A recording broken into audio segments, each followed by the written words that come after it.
好像是吴振峰那警察哥们儿的。在汤会馆那个。是。干嘛呢？一个人吗？就他自己，好像是在找人。他怎么会在那儿？东哥，现在怎么办？那得问问。明白。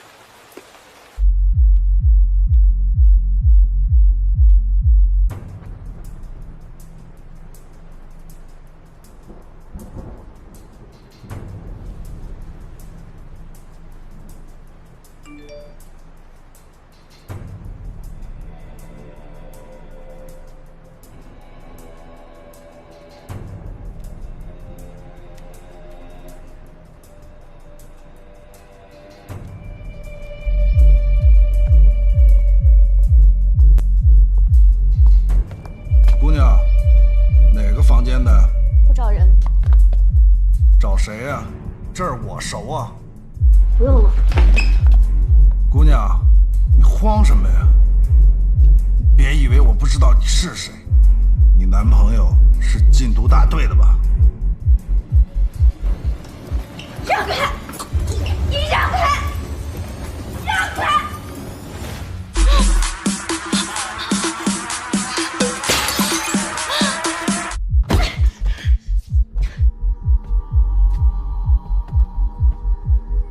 到底看到了什么？在找谁？不说什么，就让你试试这个。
位置告诉他那警察男友了，他应该在来的路上了。撤，赶紧撤！把那个吃药的给我带回来，把吃药的也带回来。明白。大哥，你给什么药啊？那姑娘吃完疯了。把吃药的那个带走，把那女的给我看好了。走。快点！放开让你！快开着！你别杀人！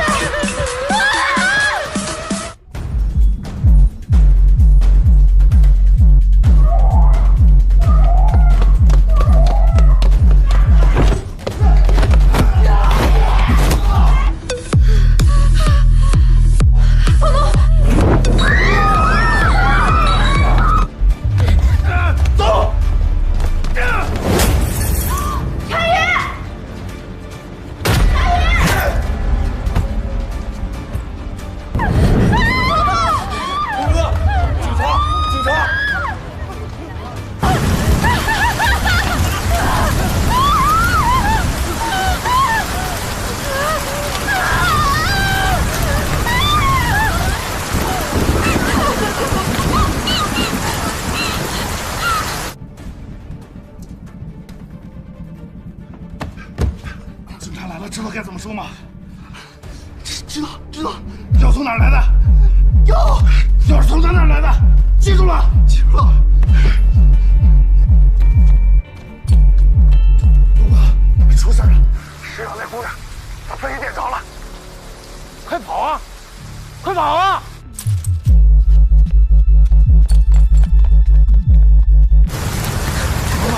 快走！关，这邵厂长真的跟我没关系，真的跟我没关系啊！林德子，你早就布控了。来啊！我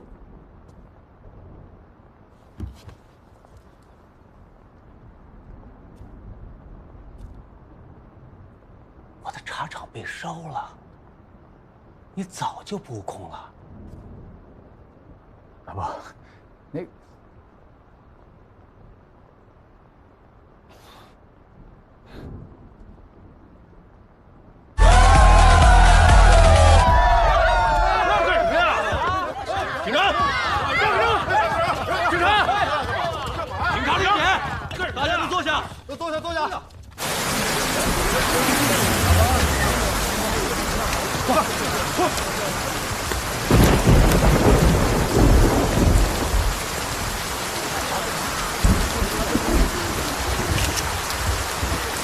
部队来了，什么情况？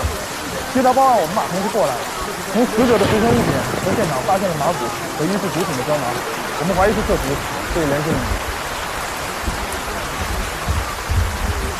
报告刘队，陈宇在313帮房。陈宇在这儿。这给包房里的客人准备酒水，然后就听到打斗。哎，刘队，等我赶过来的时候，就看到一男一女抢干。陈宇，你怎么会在这儿？对对，杨林帮我找万嬷嬷。万嬷嬷，是，我想坐实万嬷嬷吸毒，这样我就能调查王可达。那你怎么不说呢？为什么不先告诉我们呢？对，您过来一下。对，先到的同志在陈宇身上搜到了麻古和这种胶囊。谁？陈宇。刘队，这是经理，是他报的警。这是现场目击者。案发时你在现场？哦，是。这药哪儿来的？就是隔壁313房间穿黑衣服那个。胡说八道是不是？信不信我把你关起来？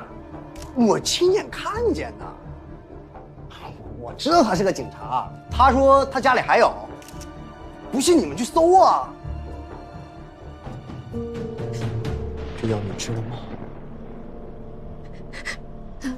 还有都有谁知道你去那个地方吗？我的一些朋友，还有谁？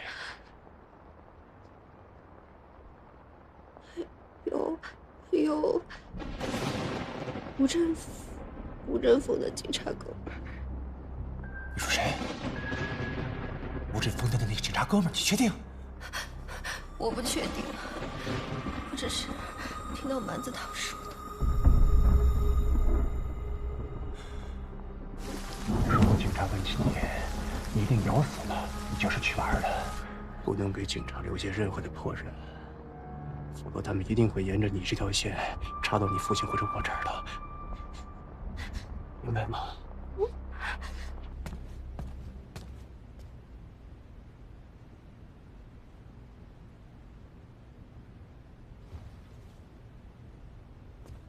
走吧，所有人，离线咖啡厅。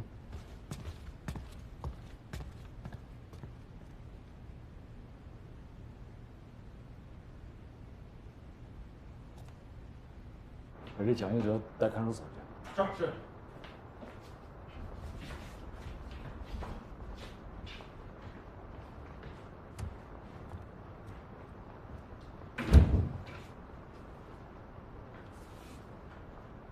南阳，茶厂的事情我真不知道会有这样的后果。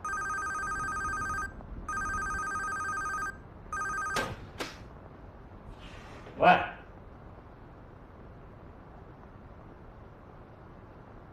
什么？再说一遍。出事了。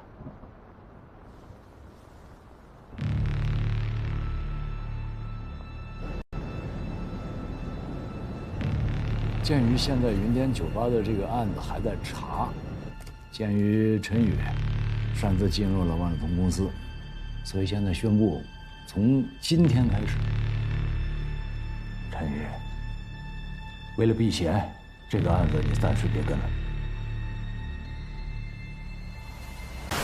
哥，到底怎么了？我们接到匿名举报，说陈宇在藏毒。藏毒？怎么可能？不对，谁说的？稍安勿躁，正常程序。不是，这什么程序啊？我跟您说过，李阳林是去找万萌萌的，只要能够坐实万萌萌吸毒，我就能够调查他，查他我就能够查万。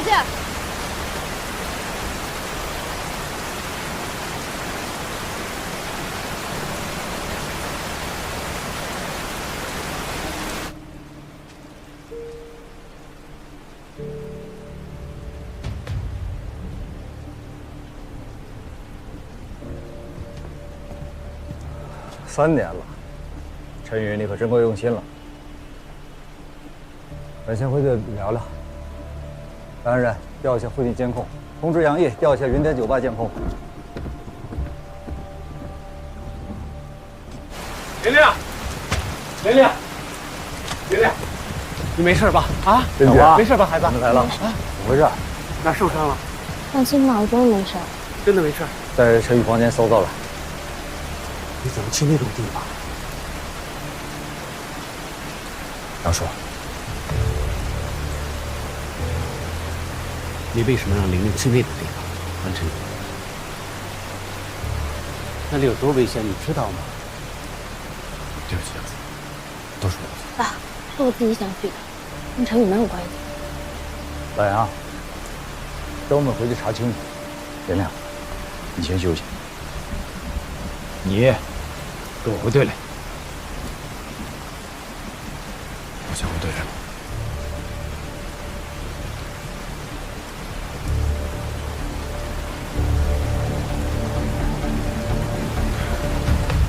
曼娜，出去躲2天。谢谢东哥。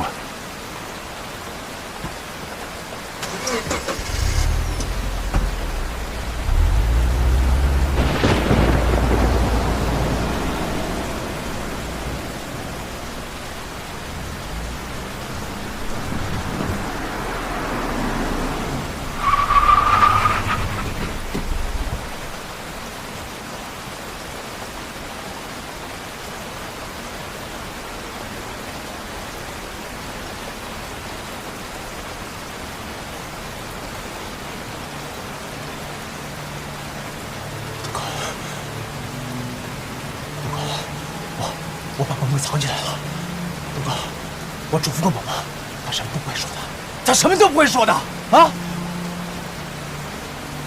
老万知道吗？他不知道，我不可能跟他说，他怎么会知道呢？我早就跟你说过，萌萌那是个累赘呀！东哥，他真的什么都没做，东哥，早晚害死你啊！不会乱说的，他真的什么都没做。你知道现在有多少人在找他吗？公安已经盯上他了，找到他就找到老万，你能藏得住他？你告诉我，你能藏几天？你藏得了几天？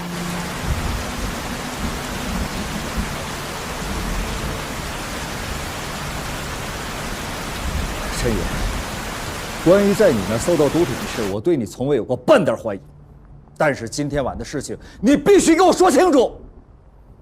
你让杨玲帮你查万萌萌，就他一个人去吗？那种场合是可能有危险的，你知不知道？出了事儿你担得起吗？且不说她是你女朋友，作为一个警察，你让一个毫无准备、毫无经验的人随便进入，有没有点脑子？问你话呢，听见没有？回答我！我问你，杨玲在云巅第8的时候你在哪儿？穿成这样，今天晚上你去哪儿了？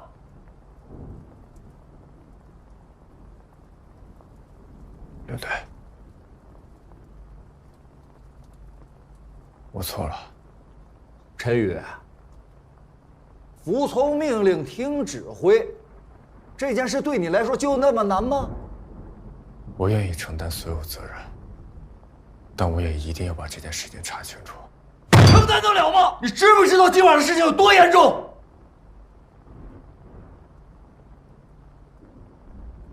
刘队，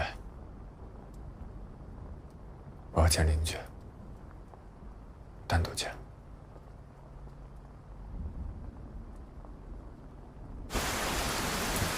之前茶厂被烧了，我受的委屈，只要没有波及到你，我都忍。但这次不行。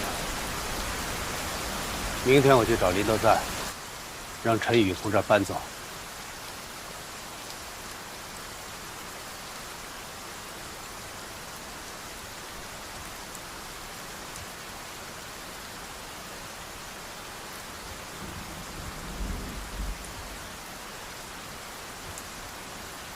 爸爸不是想让你跟他分手，只是希望你跟他保持距离，至少是和他的工作要保持距离。对不起，爸。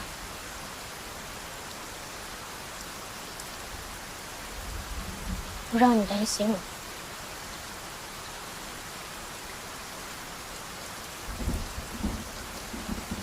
但我一定要帮陈宇。你想怎么帮？我知道你跟万赫达是老关系，我想让你帮我查3年前吴刚运输的资料。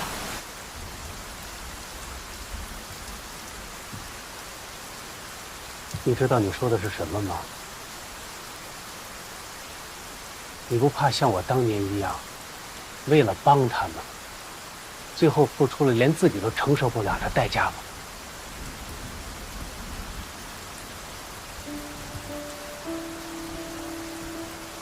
出来！出来！出来！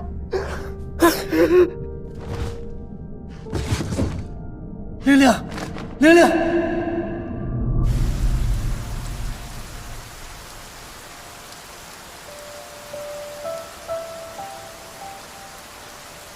爸，小时候妈妈出事，你又离开我。我理解你对毒品有多恨，因为我跟你一样，所以我不是为了帮陈宇，是为了帮我自己，你明白吗？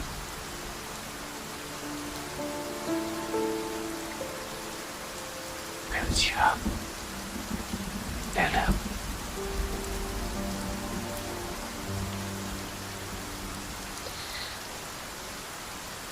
爸，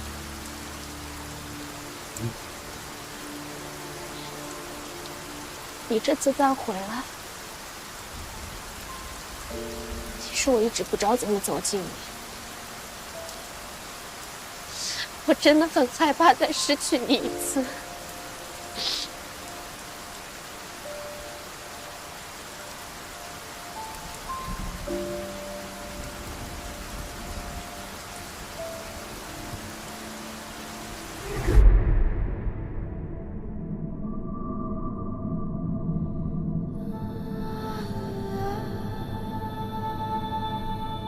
玲玲，这是你爸爸，我是爸爸。玲玲，爸爸这辈子最大的遗憾，就是失去了10多年陪伴你的日子。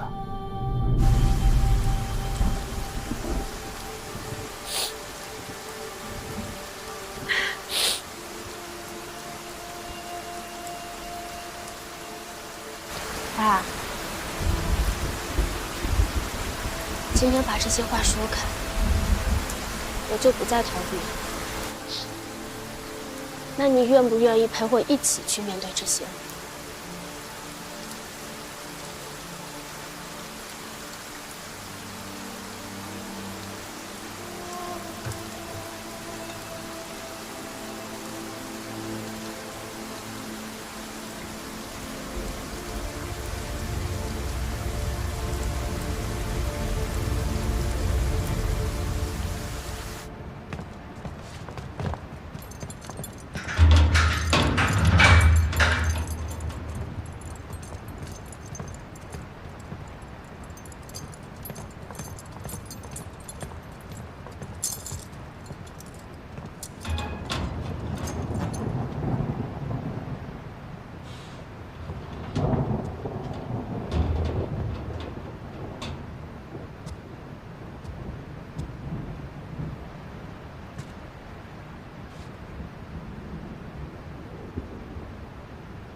今天找我来，有什么话要说吗？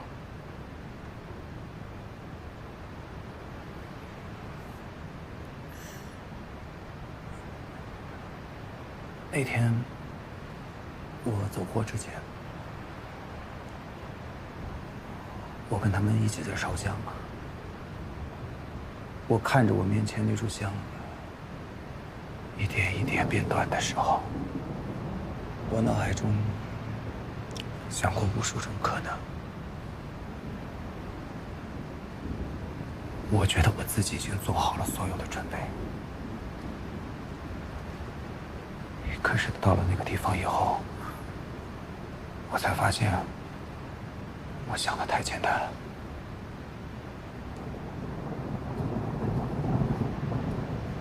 一个活人呢，一个刚刚还在跟我讲话的活生生的人，就这样烧死在你面前。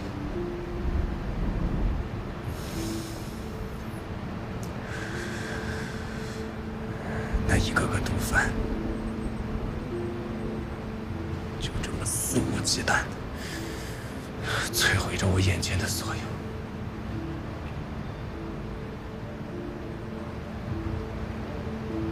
这3年我在蒙卡，我以为我见过了所有的毒，但直到那一刻，我才发现，贩毒的人远比毒品要可怕的多。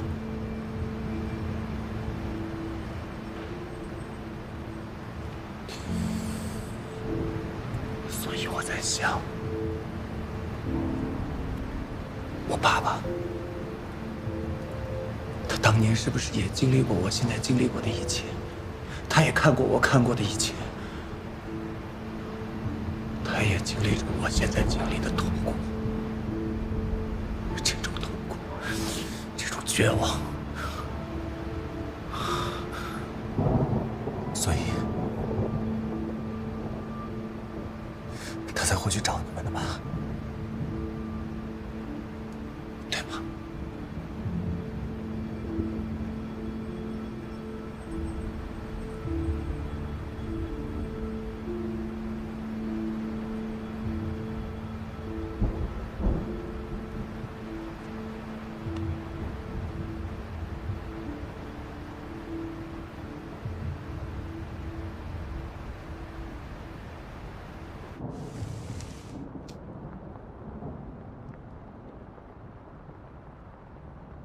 什么东西？万和达运输公司所有车辆的台账，请您查一下吴刚出事那天的记录，这里面一定有。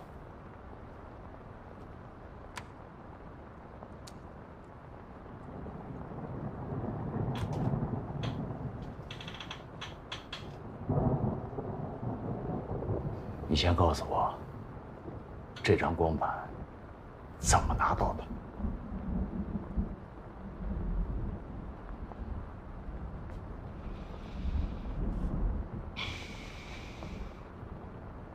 偷的。偷的！你这叫什么呀，陈宇？我必须要查到所有线索，我没办法了。这叫线索吗？程序不正义，结果就不正义。身为警察，你们清楚啊！因为你的行为，老子可以处分你。我接受所有处分，但是我申请叮嘱万和达，叮嘱万乐通公司仔细彻查，这里面一定有问题。林娟，这一次不是为了吴振峰，更不是为了我，而是为了3年前的真相。3年了，在这3年里，如果你已经感受到你父亲他所面临的危难、隐忍的痛苦，你就应该知道，也应该相信，你父亲的牺牲有多伟大。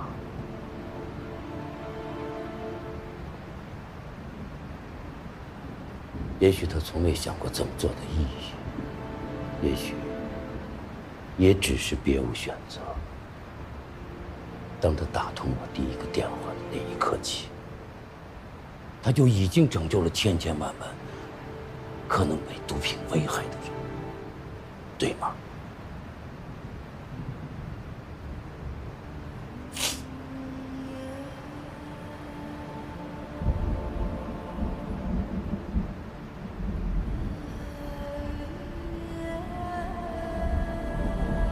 面对这样的局面，怕是没有，躲也躲不了。一味的沉浸在痛苦之中，更是无济于事。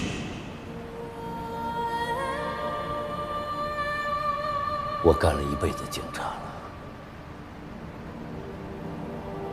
我认为那就是我的责任和使命。除了面对，我别无选择。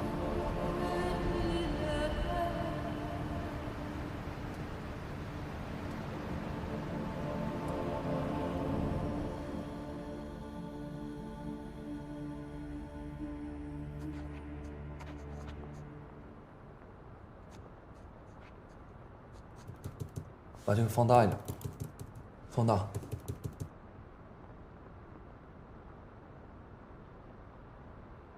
最大的一张。快进博文。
死者叫李彤，21岁，生前是一名主播，小有名气。解剖后发现，死者呼吸道和肺部都含有大量的烧焦颗粒物，最终死因判定为烧死。加上神经系统受到强烈刺激而丧失痛觉，导致他着火之后仍在幻觉之中。我们在死者的肺部和呼吸道都发现了化学药物残留，地酚醪酯、甲基苯丙胺、咖啡因等物质，基本可以断定是吸食毒品所致。大家看一下屏幕上这2个胶囊，右边是味享餐厅发现的胶囊，左边是云巅D8发现的胶囊。云巅D8发现的胶囊与死者体内化学药物残留成分相似，基本可以断定死者死前正是服用了此胶囊。通过对图片上2款胶囊进行对比分析，它与大黄胶囊的成分高度相似，因此我们怀疑是大黄胶囊的高脂仿制品。什么？大黄胶囊，还仿制品？另外，从陈宇家搜到的胶囊状药物也与云巅D8案发现场是一样的。这是案发当晚黎翔咖啡馆外的治安监控拍摄的画面，时间是云巅D8案发不久之后。画面中，一名可疑的男子潜入了咖啡馆，我们由此可以推断，正是该男子把毒品放入了陈宇的房间。但是因为光线比较暗，他又戴着口罩，所以我们暂时无法辨别该男子的真实样貌。这是昨晚云巅D8部分时间段的监控，但是因为光线昏暗，监控视角单一，没有办法辨别加害杨凌的人的样貌，且由于包间内没有监控，也没有办法确定包间里面发生的事情。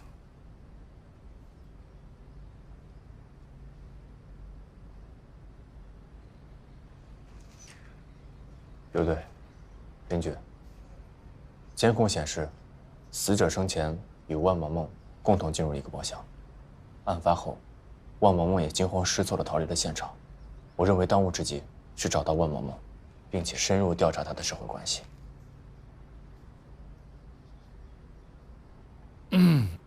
说一下啊，鉴于现在云巅酒吧的这个案子还在查，鉴于陈宇擅自进入了万乐通公司，所以现在宣布，从今天开始，陈宇，为了避嫌，这个案子你暂时别跟了。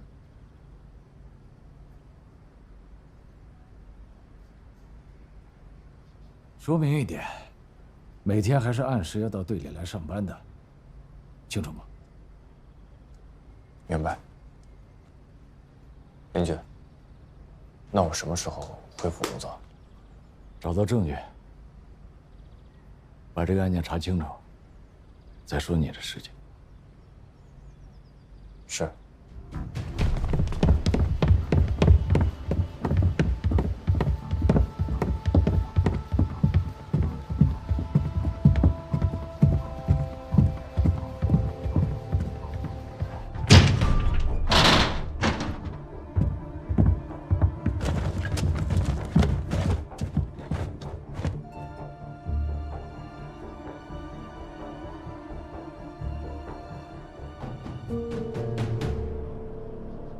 谁让你拿的？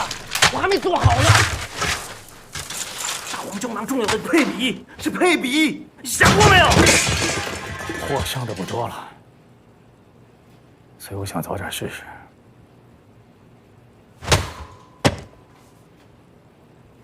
省厅传来消息，香港那边发现了一大批数量可观的麻古和新型毒品大黄胶囊。据分析，这批毒品就是在茶厂被烧当晚从云河流出去的，说明茶厂被烧事件，它就是个幌子，这是毒贩调虎离山、声东击西的障眼法。就在我们严密布控，将警力集中在茶厂的时候，真正的毒品就和我们擦肩而过，在各位脚底下的云河流出去了。作为这次行动的直接领导者，我向大家检讨，我个人是有疏漏和错误的，这是我的责任。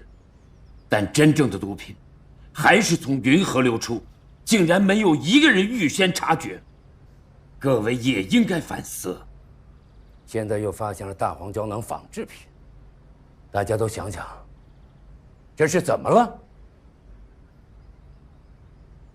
虽然是一句老话，但今天我还是要说，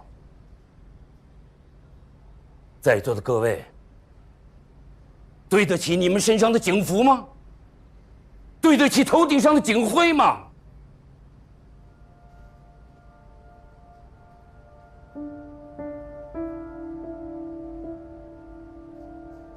我承认，云河作为边境的一线，其毒情之复杂，毒贩之猖獗，其工作之艰难，但所有的一切都不能成为我们工作不力的理由和借口。现在我命令，一定要将此案查清，并彻底查出大黄胶囊仿制品的来源，尽快发布警方通告，对茶厂走毒及云巅烧人事件予以说明，给社会一个合理的解释。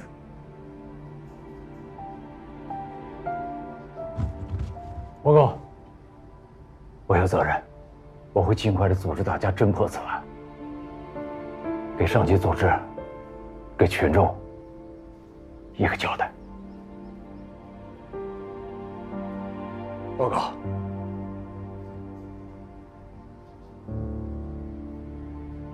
这是我的疏漏，未能不控不全，我愿意承担责任。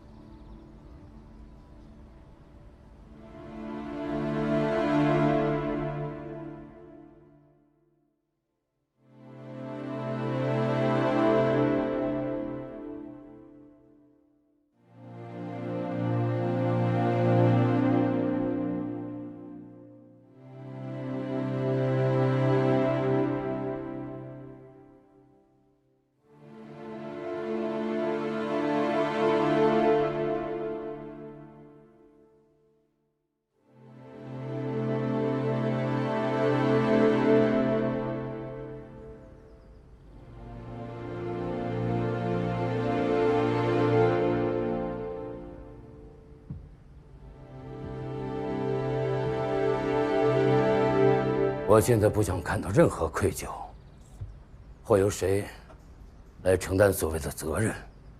我知道各位的辛苦，也知道每一位同志在各自的岗位上都经历过什么。你们拿着微薄的工资，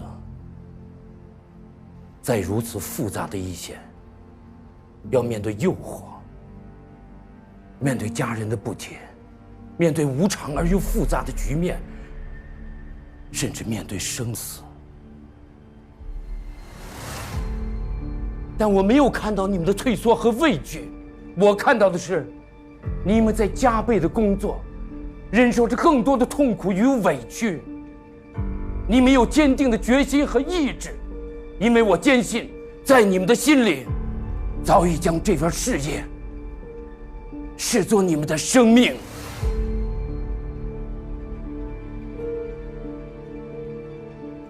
敌人每一次猖狂行动的背后，一定会有他的破绽。所有的困难和压力，恰恰是我们发现问题的时候，也恰恰是我们可以重振旗鼓的机会。所以各位把头抬起来，挺直你们的腰杆。越是在这种时候，越是要相信我们自己，相信我们的同志。我们是坚强的团队，我们有铁一般的意志。同志们，现在不是沮丧的时候，我需要你们的是，拿出你们所有的勇气去面对它，战胜它，将所有的毒贩都绳之以法，将这几年来云河的毒情彻底肃清。你们能做到的，一定的。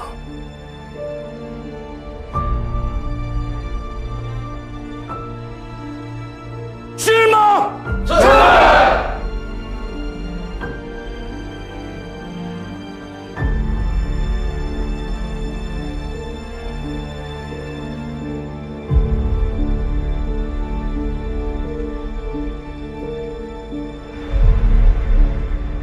疯了，彻底疯了！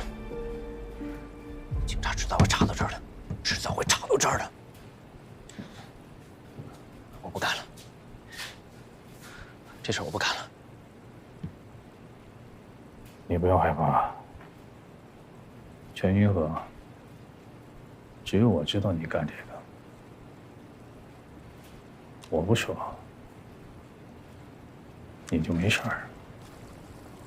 这次是个意外，你放心，其他事情我来处理。香港那边还等着呢。我都跟你说了，我还需要时间。还有你跟香港人那边，你别把话说那么死，好不好啊？你逼我也没用啊，这个事不是1天2天能逼出来的。记着，别再随便碰我东西。最近没什么事儿，别来这儿了。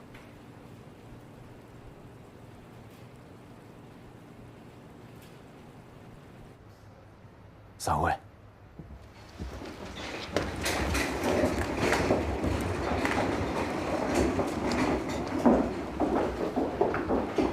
陈峰总队，我想单独跟您聊一聊。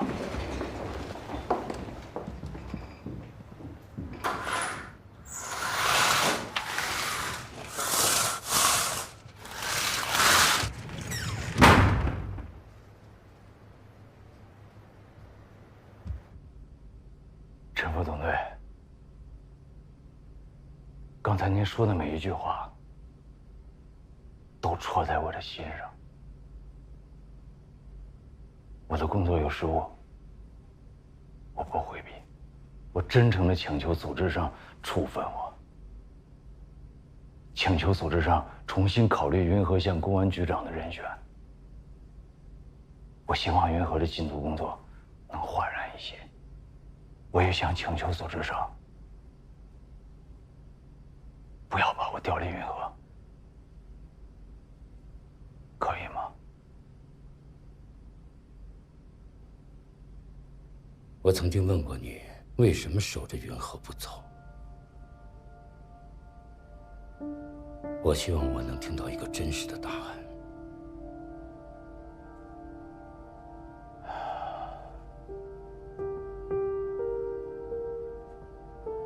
这么多年了，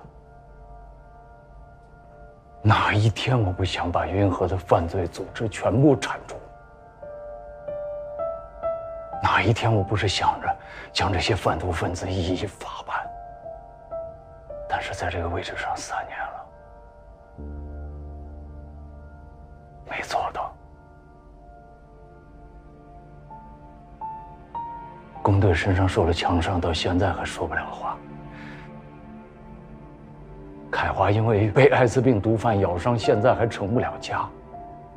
20年前的仙人和他的女儿，又重新被卷了进来，受到死亡的威胁。还有那些烈士墓园里面躺着的我曾经的兄弟，我得给他们一个交代。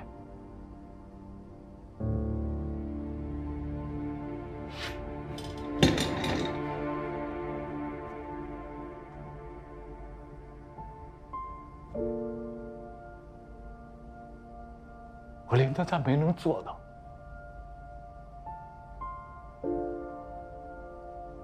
云河县的百姓，那些因毒被毁的家，因毒而死的人，我没做到，所以走不了，也没法走。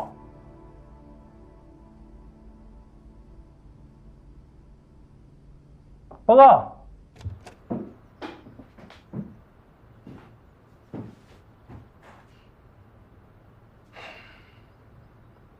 刘队，我有个事情要向你汇报一下。烧茶厂那天晚上，在行动过程中，我打过一个电话。打给谁？我妹，杨玲。什么时间打的？就在我和陈宇去边境线的路上，我用公用电话打的。你告诉了他我们的行动部署？没有。我不可能向任何人透露我们的行动，我只是担心他的安全。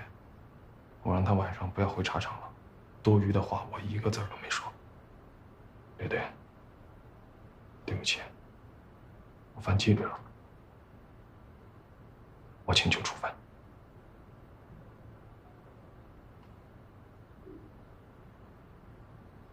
写份详细的报告，还有检查。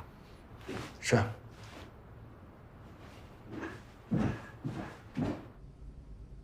您曾经问过我调去省城的事情，问过我的家庭、妻子和女儿，我真的是回答不了，因为您不是我。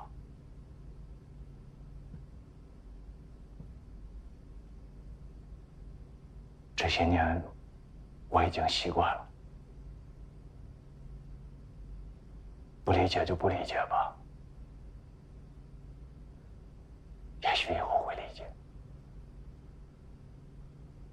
但是云河这个地方，是我穿上警服的地方。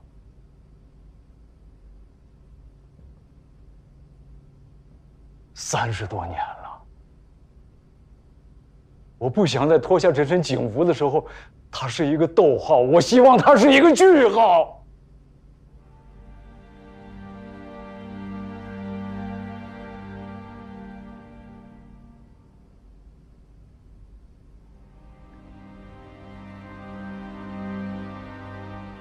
我是一个禁毒警，这是我的宿命。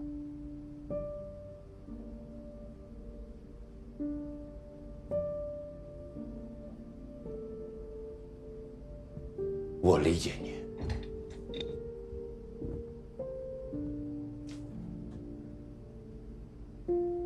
也敬佩你对禁毒工作的信仰。同时，我也要向你道歉。说实话，有一段时间我确实怀疑过你，尤其是老爸的死，特别是云河禁毒工作不能向前推进的时候，我甚至派蓝安然到你的身边，关注你的一举一动。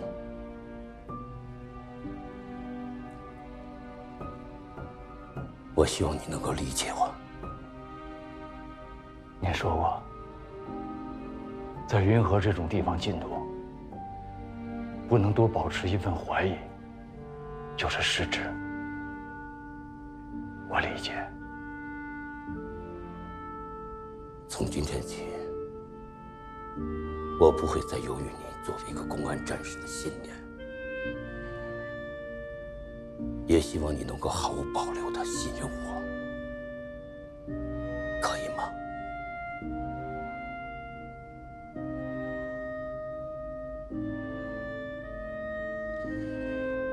记得3年前你被嘉奖的时候，你曾经说过的一句话，你对毒贩的态度，我至今印象深刻。生不妥协，死不后悔。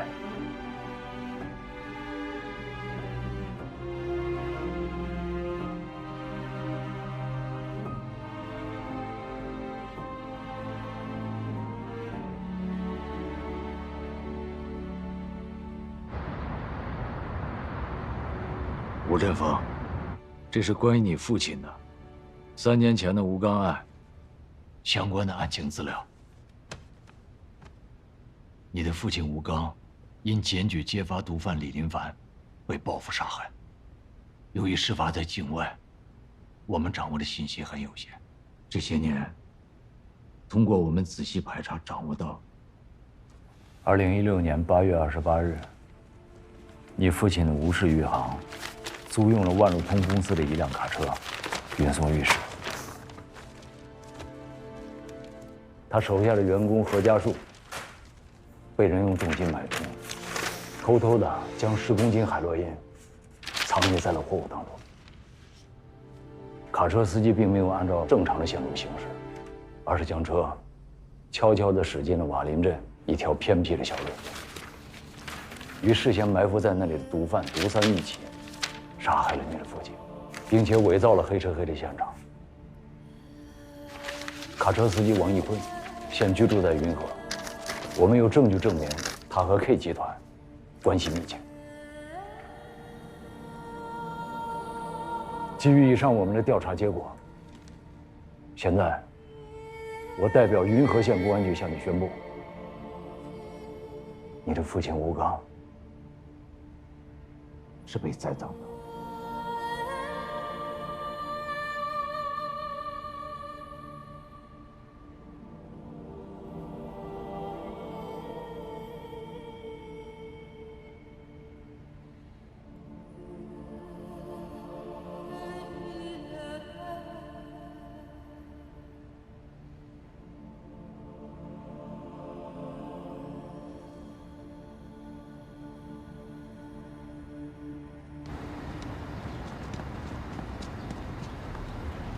吴振峰，王辉，带他走。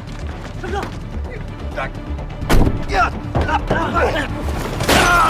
峰哥，快上车！